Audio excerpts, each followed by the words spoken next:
Hi everyone, so this is a video on the quotient and chain rule. Okay, continuing on with the topic of differentiation. So the quotient rule, so when you see the word quotient in maths, think of division.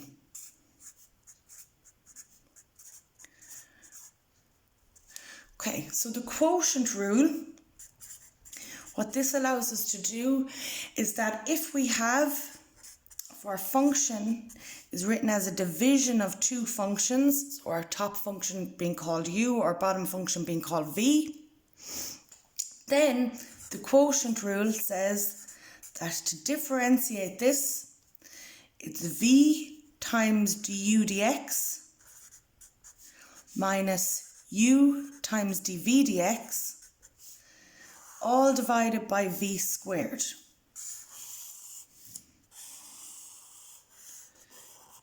Okay, so that is the quotient rule. So let's see some examples of how it's used. So let's just say we want to differentiate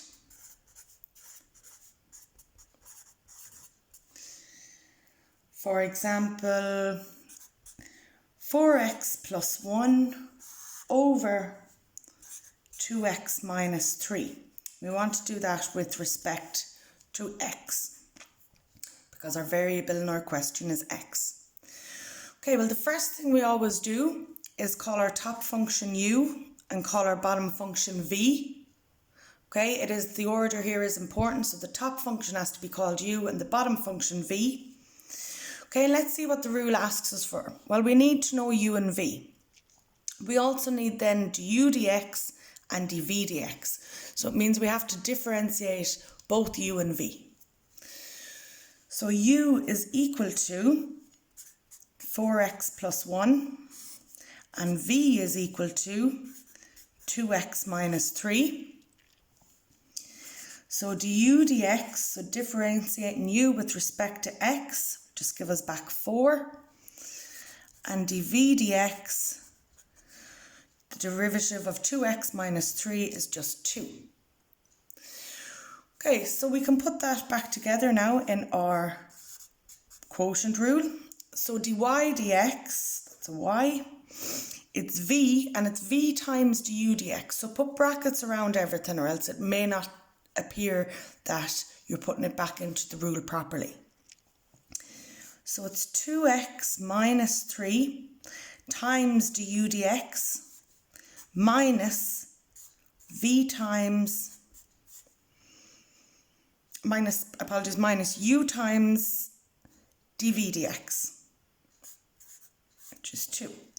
And it's all over v squared. So it's all of v squared. So v is 2x minus 3. And because all of that is being squared, we have to put brackets around it, and that's squared. Now on the top line, we could do out these multiplications because they aren't really all that long. Okay, so let's do that to clean up our question a bit.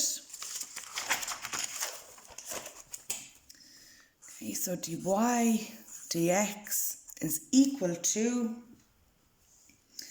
okay, so we had 2x minus 3 times 4, so that'll give us 8x minus 12, and then minus 4x plus 1 times 2, so it'll give us minus 8x, and minus 1 times 2 is minus 2. And we can leave the v squared as it is. If we wanted to multiply that out, we would need to square these brackets, so it'd be 2x minus 3 times 2x minus 3. But there's no need to go doing that. Just clean up the top. So the 8x minus 8x will give us 0, and minus 12 minus 2 is minus 14. So as our final answer, we get minus 14 over 2x minus 3 squared. So let's see another example of the quotient rule. So let's say we want to differentiate 3x to the power of 4 minus 7 divided by x squared plus 5x. We want to do this with respect to x because x is our variable here. Okay, so the first thing, we label our first function, our top function in our fraction u, and our bottom function v. Okay, so u is equal to 3x to the 4 minus 7. Just put a line here to separate u and v. Okay, so then du dx, when we differentiate 3x to the 4 minus 7, we'll get 12x cubed. And dv dx, when we differentiate x squared plus 5x, we'll get 2x plus 5. Okay, so putting that all back together into the quotient rule, we'll get dy dx is equal to, okay, so it's v times du dx minus u times dv dx. And it's all over v squared. So it's x squared plus 5x. The whole lot of that has been squared, so you have to put brackets around it. Now here it would be a bit more complicated to go out multiplying out all the brackets and cleaning it all up. It's not as straightforward as the one that we did up here, mainly because in the brackets here we have more than one term, so it takes us a while to do out the multiplication. So because of that, we're going to just leave our answer here like this. So this is our final answer for this question. Okay, so that's the quotient rule, and the product in the quotient rule, the procedure is fairly similar. You need to write out your u and your v, differentiate them, and then just plug them back into the rule. Now the chain rule, there's a couple of bits we need to say about the chain rule. Okay, so this now is the chain rule.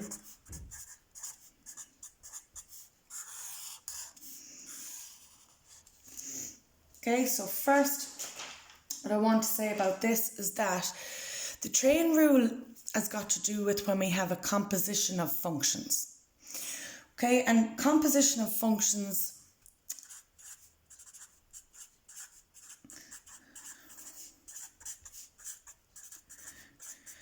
okay, an informal way to think of it is that you have a function of a function.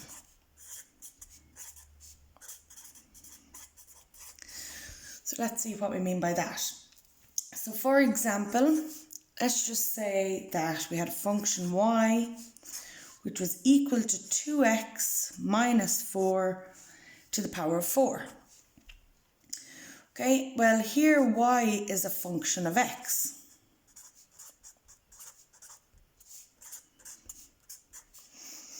Okay, now suppose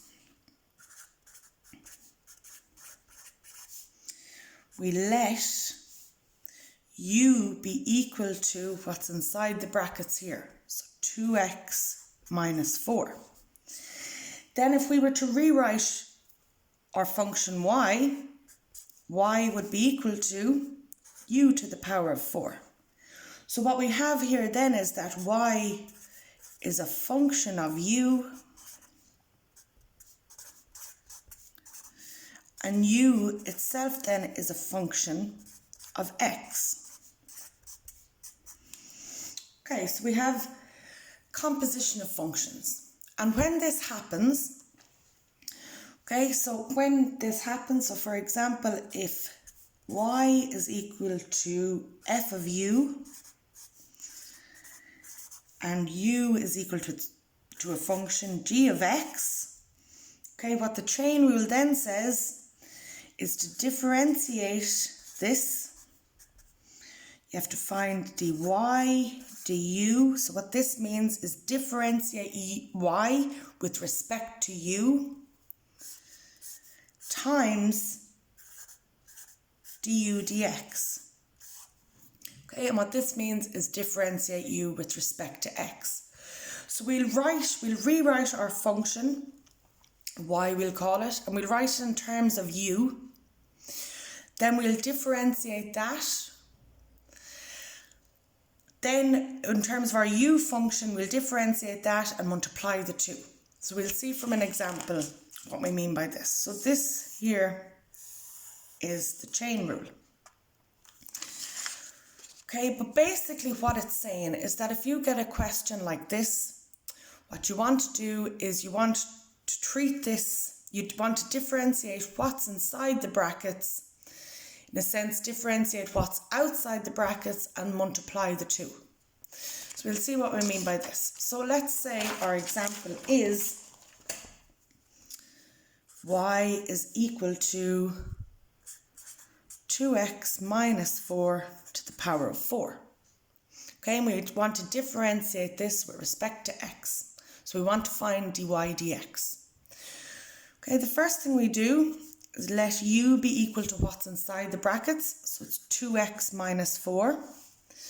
So therefore, what happens there is that y is equal to u to the power of 4.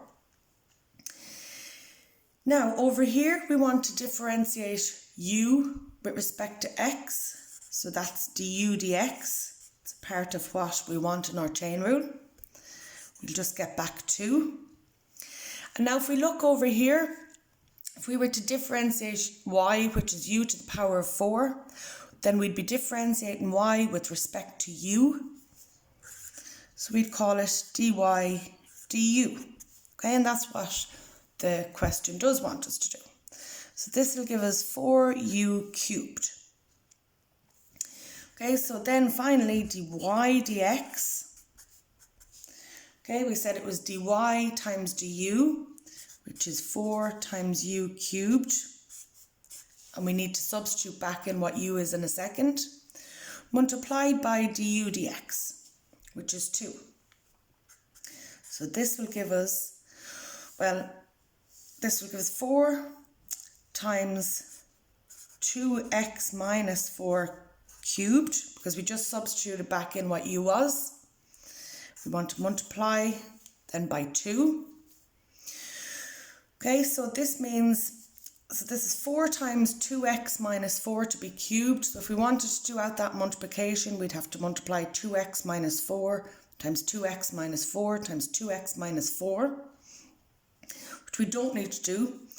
Okay, we can just multiply the 4 by the 2, and it will give us 8 times 2x minus 4 cubed.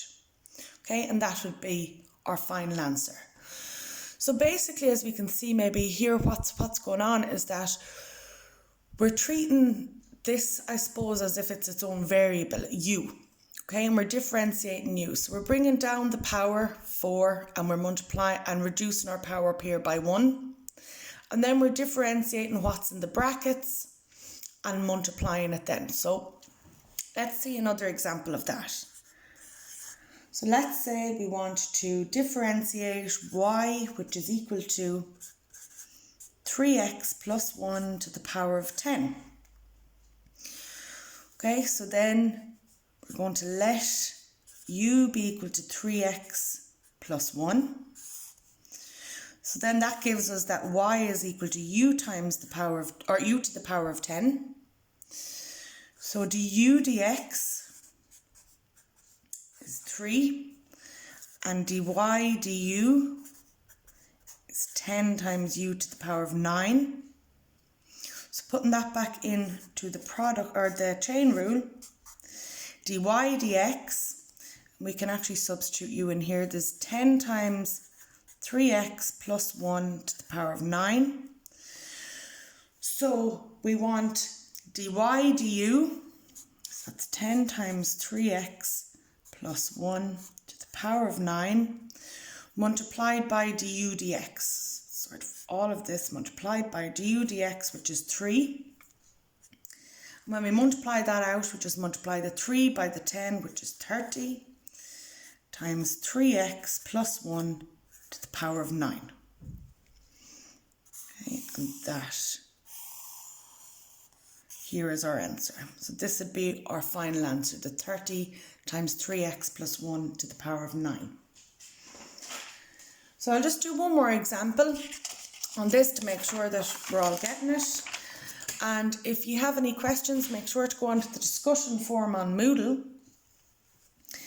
Okay, so one more example. Let's say y is equal to x squared plus 2x plus 3 to the power of 4. Okay, and we want to find dy dx, or we want to differentiate this with respect to x. Okay, so we're going to let u be equal to x squared plus 2x plus 3. Okay, so then that means y is equal to u to the power of 4. Now let's differentiate both of those. So du dx is 2x plus 2. And dy du, as our variable is in terms of u, is 4 times u cubed. And if we were to substitute u back in, which we do want to do, that'd be 4 times x squared plus 2x plus 3 to the power of 4. Okay, so let's put that back together then for the chain rule. So dy dx is equal to dy times du, which is 4 times x squared plus 2x plus 3 to the power of 4. We want to multiply all of that by 2x plus 2. Okay, but to multiply, if we were wanting to work with the powers, we'd have to multiply this out by itself 4 times. So that just take too long, so we don't need to go that far. We can multiply the 2x plus 2 times 4. So 4 times 2x is 8x. 4 times 2 is plus 8. And it'll be all of that multiplied by x squared plus 2x plus 3 to the power of 4. Okay, and we can leave that as our final answer. Okay, so there's some bits on the quotient and the chain rule. I'll upload another video by Monday afternoon detailing a little bit more of the final topic of differentiation.